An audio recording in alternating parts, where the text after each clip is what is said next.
I grew up moving all over the place. By the time I hit 10th grade, I'd lived in 10 different places. Math is extraordinarily sequential. And by the time I'd hit 3rd grade, I'd fallen off the math bandwagon. Basically, I flunked my way through elementary, middle, and high school math and science. So it's a little strange looking back now because today I'm a professor of engineering and I'm passionate about my job. One day, one of my students found out about my past and he asked me, "How did you do it? How did you change your brain?" And I thought, how did I do it? I mean, here I was, this little kid, and I just loved language and culture, and that's all I wanted to learn when I grew up. But I didn't have the money to go to college, so I enlisted in the Army right out of high school to learn a language. And you can see me there looking very nervous, about to throw a grenade. And I did learn a language. I learned Russian, and I ended up working out on Soviet trawlers up on the Bering Sea as a Russian translator. So I just loved adventure and getting new perspectives. So I also ended up in Antarctica at the South Pole Station, and that's where I ended up meeting my husband. So I always say, I had to go to the end of the earth to meet that man. But I began to realize something, though. I was doing all these adventures and seeing these new perspectives, but somehow they were always external. They weren't internal. I wasn't changing inside. When I'd worked in the military, I'd worked with all these West Point engineers, and they had these powerful techniques for problem solving. And I thought, I'd look sometimes at what they were doing, and they had these calculus and physics books, and it looked like hieroglyphics to me. But I thought, what if I could get those ideas? What if I could learn that language? I mean, the world's evolving. Language and culture are important, but math and science and technology are important too. What if I could learn these new ideas and add them to the ideas I already knew and loved? So when I got out of the military at age 26, I decided to try and change my brain. It wasn't easy. But if I knew then what I know now about how to learn, I could have learned much more easily and much more effectively. So several years ago, as I began trying to answer that student's question, how did I change my brain? I began reaching out to top professors from around the world, people who not only had knowledge of their difficult areas of expertise, but also who could teach effectively. And I asked them, I said, how did you learn? And how do you teach so others can learn? And what I found was the way they learned and the way they taught was often similar to the way I learned and I taught. It was almost like this kind of shared fraternal handshake. But we often didn't know why we did what we did. So I began researching neuroscience and cognitive psychology and reaching out to talk to top experts in those fields. And here is what I found: the keys to learning effectively. Now, as we know, the brain is enormously complex, but we can simplify its operation into two fundamentally different modes. The first is what I'll call the focused mode. And the focused mode is just like it sounds like. You turn your attention to something and boom, it's on. But the second mode is a little different. It's a relaxed set of neural states that I'll call the diffuse mode. It's a number of resting states. And so it seems that when you're learning, you're going back and forth between these two different modes. Now, how can we better understand these modes? Through analogy. And what we're going to use is a pinball machine analogy. And you all know how pinballs work. You just pull back on the plunger, and the ball goes boinking out and bounces around on the rubber bumpers, and that's how you get points. So what we're going to do is we're going to take this pinball, and we're going to put it right on your brain, right? So there it is. There's the pinball machine on your brain. And if you look, this is the analogy for the focus mode. And when you're learning, you're often thinking tightly as you're focusing on something. It involves thoughts you're somewhat familiar with, perhaps historical patterns, or you're familiar with the multiplication table. So you think a thought, and it takes off and moves along smoothly, pretty much along the pathways that you've already laid. But what if the thought you're thinking is actually a new thought, a new concept, a new technique that you've never thought of before? Well, that's symbolized by this new pattern towards the bottom of the pinball machine metaphor. To get to this new place, I mean, at least sort of metaphorically speaking, look at all the rubber bumpers that are in the way. How can you even get there? You need a different way of thinking, a new perspective in a sense, and that's provided here by the diffuse mode. Look at how far apart those rubber bumpers are from one another. When you think a thought, it takes off and it can range very widely as you're attempting to come up with some new ideas. So you can't do the careful focus thinking that you can in the focus mode, but you can at least get to the place you need to be in to grapple with these new ideas. So the bottom line for all of us out of this is this. When you're learning, you want to go back and forth between these modes. And if you find yourself, as you're focusing in on something, trying to learn a new concept or solve a problem, and you get stuck, you want to turn your attention away from that problem and allow the diffuse modes, those resting states, to do their work in the background. Now, how can we actually use these ideas in real life? If you look at this guy right here, he was Salvador Dali, one of the most brilliant surrealist painters of the 20th century.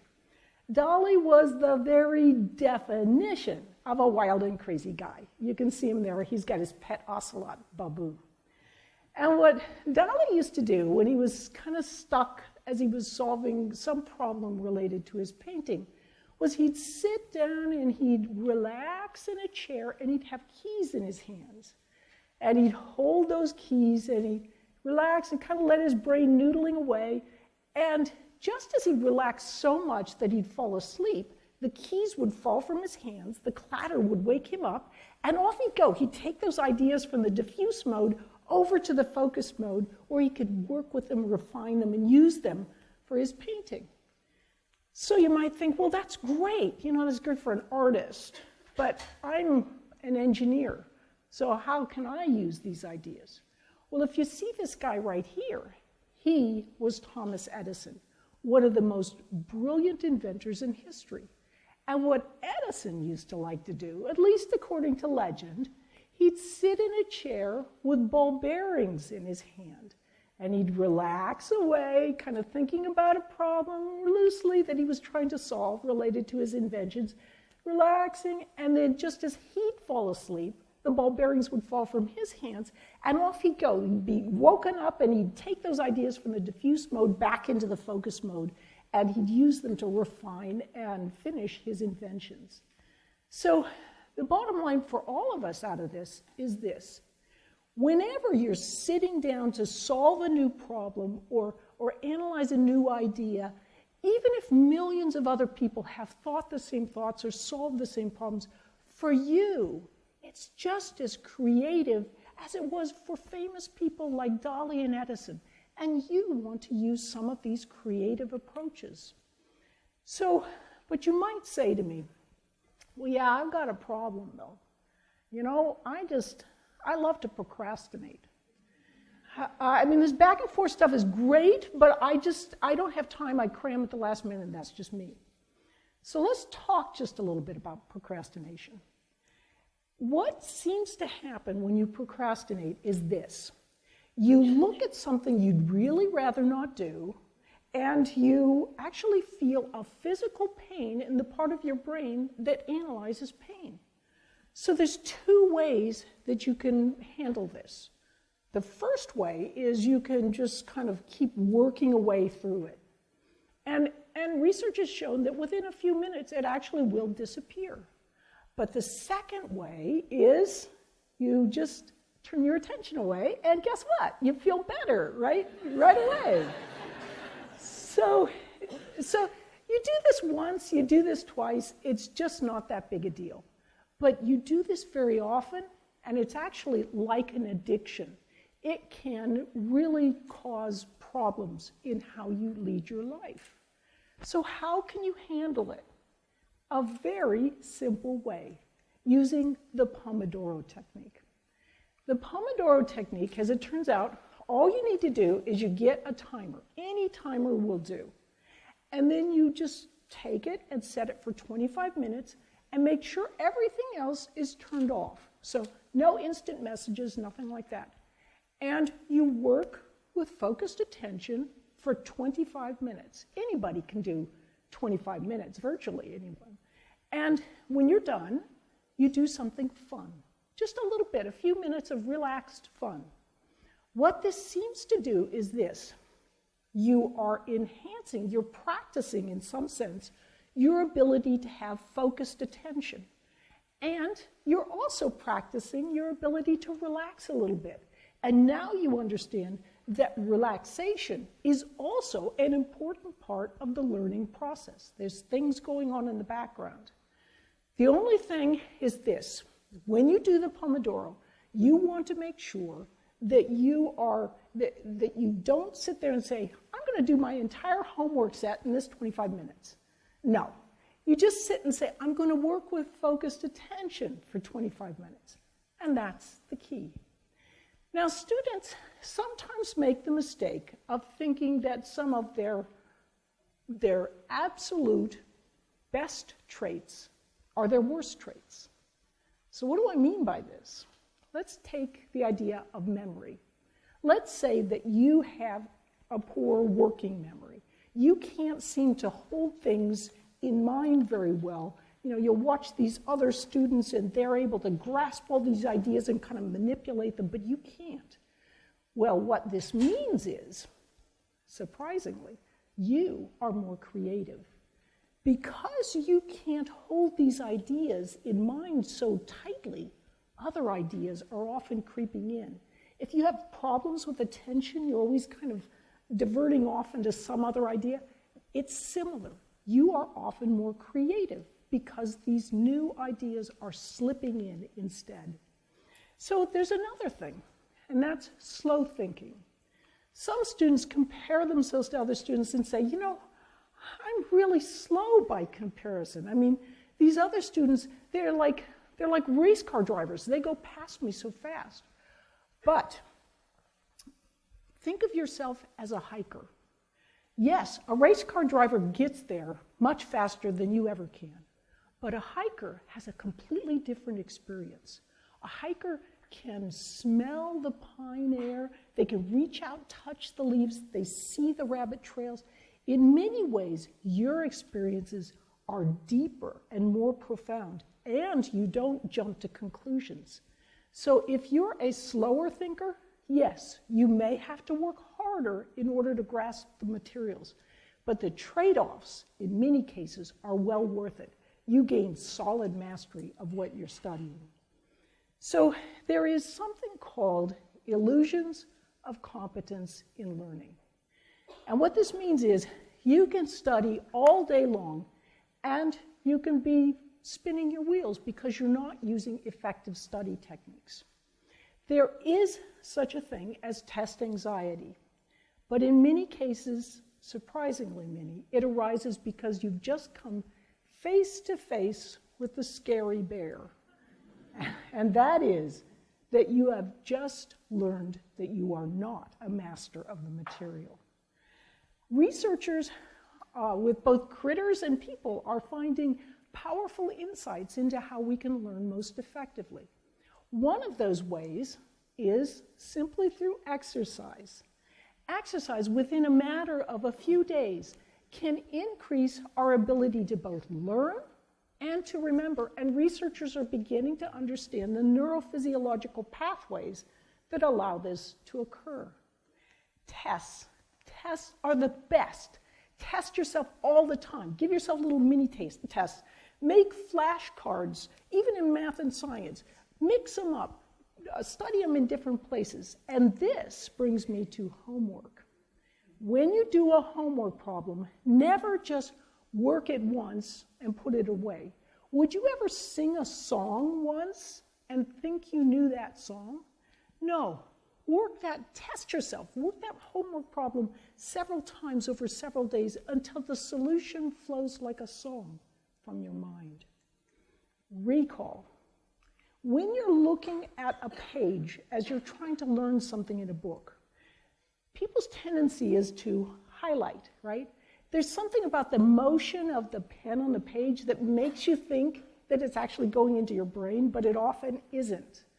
And so often, sometimes people will just reread, but that too is simply spinning your wheels. The most effective technique is simply to look at a page, look away, and see what you can recall. And doing this, as it seems, helps build profound neural hooks that help enhance your understanding of the material. And finally, don't be fooled by the erroneous idea that understanding alone is enough to build mastery of the material. Understanding is truly important, but only when combined with practice and repetition in a variety of circumstances can you truly gain mastery over what you're learning. So, in closing, I would like to say that learning how to learn is the most powerful tool you can ever grasp. Don't just follow your passions, broaden your passions, and your life will be enriched beyond measure.